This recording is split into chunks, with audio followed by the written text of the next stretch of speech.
मुल्क भर में यौम आज़ादी का जश्न, शहर शहर तकरीबात, रैलियां, क्या बच्चे क्या बड़े, हर शख्स आज़ाद फिजा में सांस लेने की खुशियों से मसरूर।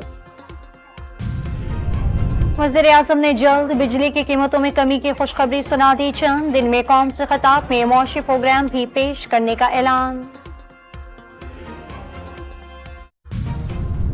2 रोज कबल मस्तूम में फायरिंग से जाँ बहक डिप्टी कमिश्नर पंचको जाकिर अली को आबाई इलाके जिला केच में सुपुर्द खाक कर दिया गया।